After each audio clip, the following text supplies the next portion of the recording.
Apply करके जरूर देखिए।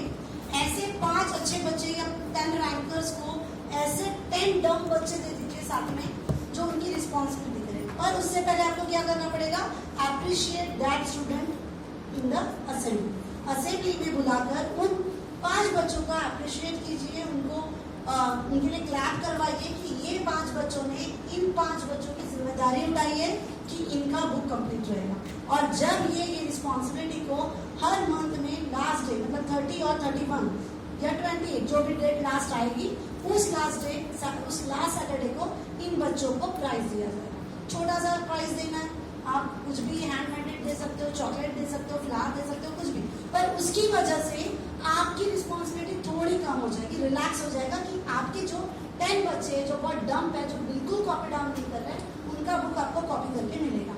और होशियार बच्चे के साथ बिठाने से क्या होगा, पूरा तो वो नहीं समझेगा बट 5% उसको समझ में आएगा कि क्या पढ़ा रहे हैं और वो इंटरेस्ट लेगा। और जब ना एक पर्सन को किसी की रिस्पॉन्सिबिलिटी दी जाती है ना, अगर एक टीचर को मैंने बोल दिया, एक स्टूडेंट को बोला कि तुम्हें इसे संभालना है, तो वो टीचर की नजर में उठने के लिए, स्कूल में अप्रिशिएट होने के लिए वो रिस्पॉन्सिबिलिटी को बखूबी निभा लेगा, है ना। तो उससे आपका फायदा हो गया।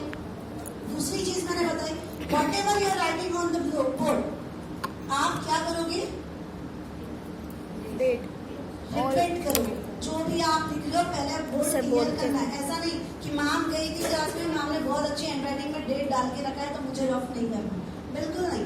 एक्चुअली जो टीचर होती है ना फर्स्ट क्लास में, जैसे मैम का फर्स्ट लेक्चर है, तो जब लेक्चर ओवर होता है, मैम आपकी रिस्पॉन्सिबिलिटी निकलने से पहले पूरा बोर्ड रफ करें, पूरा सिंगल वर्ड भी उसमें नहीं होना चाहिए। और फिर जब दूसरी टीचर जा रही है तो वो लिखना स्टार्ट करेगी, तब बच्चे लिखें। और वही मैंने जो बताया, डेट डालते वक्त बोलो आज की डेट क्या है बेटा, 25, राइट डाउन 25/25। 8 मंथ, कौन सा मंथ है, अगस्त, अगस्त का नंबर मंथ कौन सा है।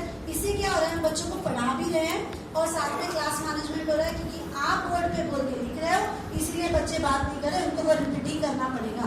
वो रिपीट करेंगे तो वो बात करेंगे ही नहीं, बट अगर वो रिपीट नहीं करेंगे तो वो बात करेंगे।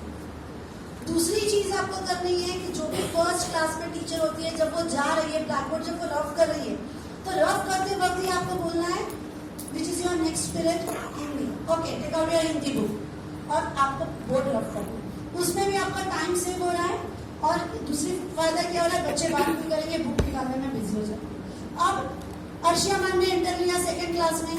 अर्शिया मैम बोले कि किसने हिंदी का बुक नहीं निकाला है, जस्ट स्टैंड अप। बच्चों को ये भी बात पता चल गई कि बुक पहले से निकाल के रखना है, वरना पनिशमेंट हो सकती है। फिर उसके बाद बोर्ड पे लिखने का जो टेक्निक बताया, डेट जो डाल रहे हो वो डाल दिया। फिर उसके बाद सिलेबस स्टार्ट करने से पहले just talk to 5 minutes student, atmosphere की चिल कर दो, वो थोड़ा सा आपके साथ अटैच्ड हो जाएंगे। अब फिर बोलना है कम टू द पॉइंट्स और फिर पढ़ाना स्टार्ट करना है। रीडिंग और राइटिंग बहुत इंपॉर्टेंट है। एक्टिविटीज पे फिर से बोल रही हूँ, हद से ज्यादा एक्टिविटीज कोई काम की नहीं है, क्योंकि एक्टिविटीज आपका रिजल्ट शो नहीं करता है, आपका रिजल्ट शो करता है बच्चों की रीडिंग और बच्चों की राइटिंग। अब next thing 5th to 10th standard के लिए बताऊंगा। 5th to 10th स्टैंडर्ड के लिए जो आप एक्टिविटीज लेते हो ना, उनकी एक्टिविटीज कैसे लेना, उनको डायरेक्ट ये बताओ कि एक टॉपिक दे दो। जैसे आपको मैंने दे दिया कल ना बेटा तुमको इंट्रोडक्शन याद करके आना है अपना, और बिल्कुल कॉन्फिडेंस के साथ बोलना है मैं तुम्हारा वीडियो बनाऊंगी और वो इंस्टा और फेसबुक पे मैं अपलोड करूंगा, तो मुझे वो बिल्कुल अच्छा चाहिए। आजकल तो कौन से बच्चे को क्रेज नहीं है, सबको हीरो बनना है, सब चाहता है इंस्टा और फेसबुक पे मेरा नाम है, और वहां पे उसको ये भी बताना कि मैं तुम्हारे नाम के साथ क्लास के साथ अपलोड करने वाला, तो वो रेडी होके आएगा, मतलब वो प्रिपरेशन कर रहा है, उसमें स्टेज फियरिंग बढ़ रही है ना।